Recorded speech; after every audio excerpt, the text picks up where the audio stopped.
Another message from Ollie W.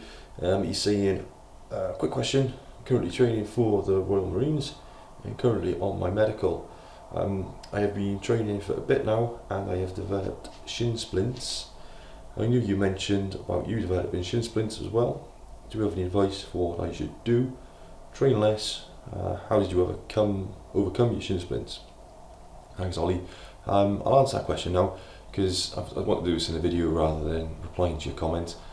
I think it's quite a serious thing. It's quite a big issue that affects people who are doing what you are doing.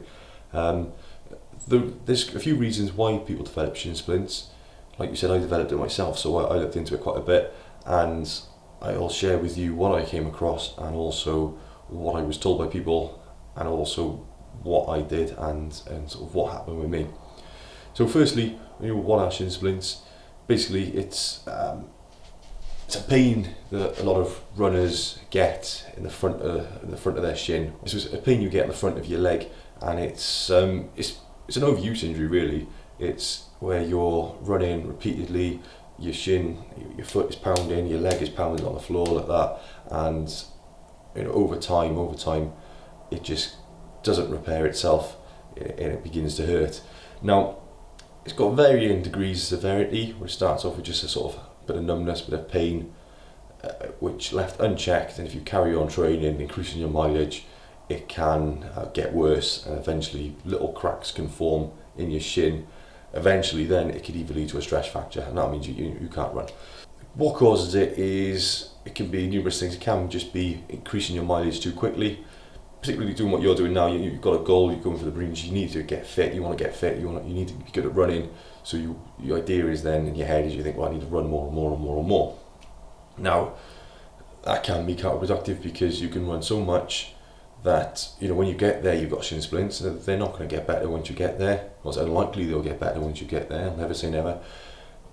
So what's going to happen then is you're going to get there and you're going to make something that's pretty hard. You're going to make it really hard, because every run, you might enjoy running now, but every single run you do, it won't be at your pace, it'll be a dictated pace, and that's going to hurt. Every single step and stride will hurt. Whereas at the moment, or prior to shin splints, you probably enjoyed running and you'd find that it wouldn't be that challenging.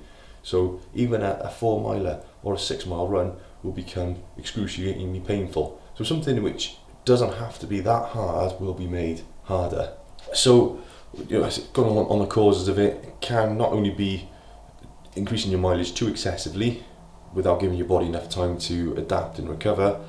It could also be due to sort of structural integrities of your body. It could be a weakness in your hips or your legs somewhere.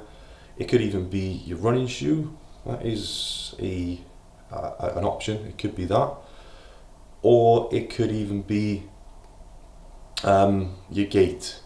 You might walk slightly strange, or you might run slightly strange. You may overpronate or whatever.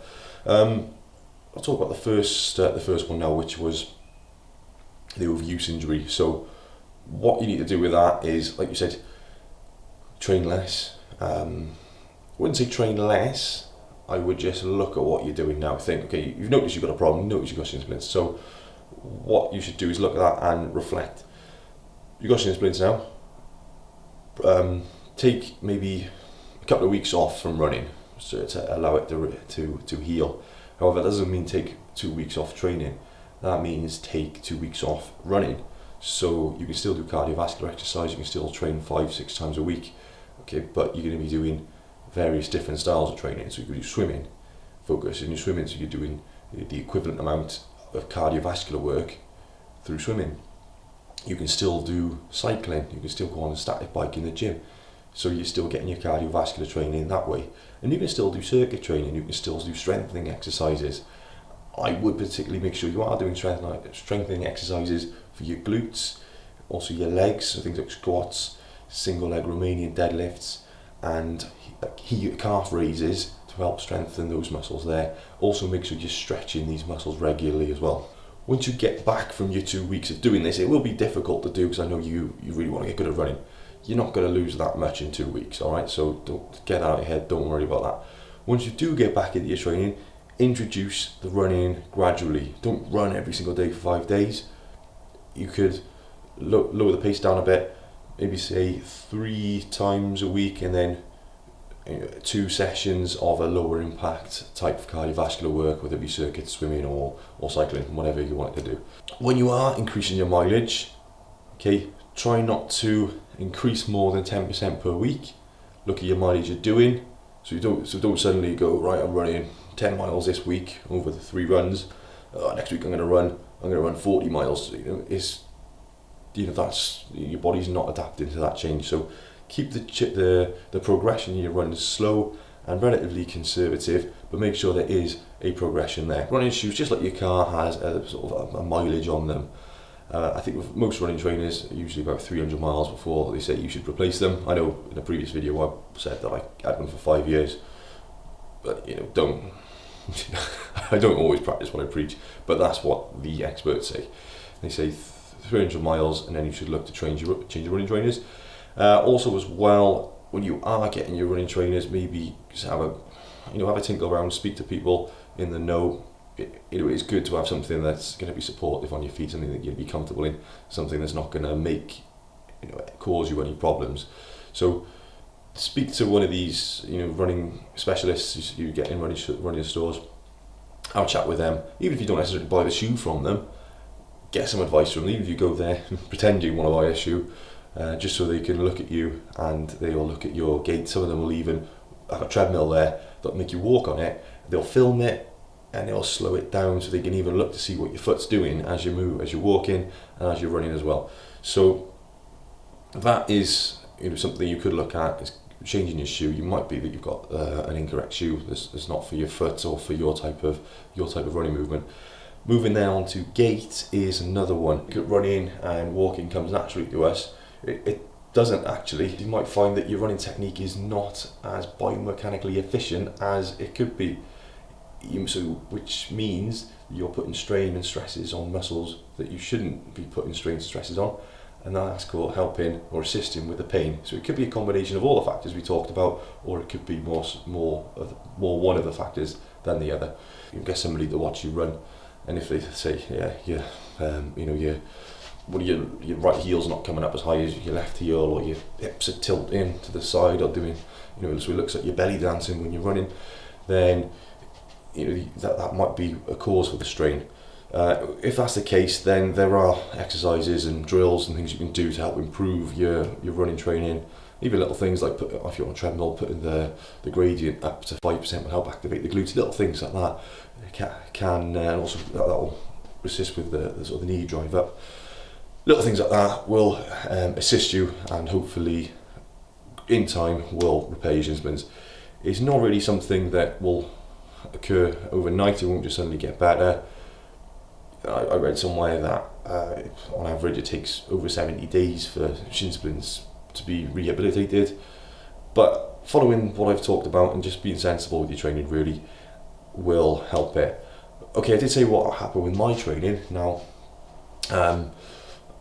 I basically ran all the time, and eventually I started developing pain in my shins. Now I didn't have a clue what it was. I just thought, yeah, whatever, I'll just crack on. There was little sort of bits of talk to shin splint at the time. Went and enjoyed recruit training. Shin splints never really went away. In fact, they got worse and worse to the point where I did enjoy running. I was finding 6 mile runs hard, particularly when there was kit on speed marches. I was finding difficult. Particularly the walking bits. It just felt like my legs were going to snap at some point. My shins were going to snap.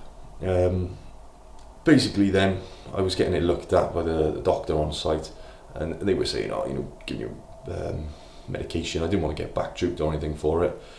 Giving you ibuprofen, things like that. Oh, forgot to mention, ice in it can also help after you're exercising as well. So if you get a bit of ice or a packet of peas, wrap it up in a cloth and just hold it against there, which will help it sort of bring down the inflammation. That'll help sort of with the symptoms of it. Ibuprofen as well is another anti-inflammatory. So if you have just come from a run now, you watch the video, you think, oh, it's really sore, then just do that. What happened with me then? I not only was I doing that. Okay, so eventually I ended up getting a scan because they thought they may have developed into a stress fracture.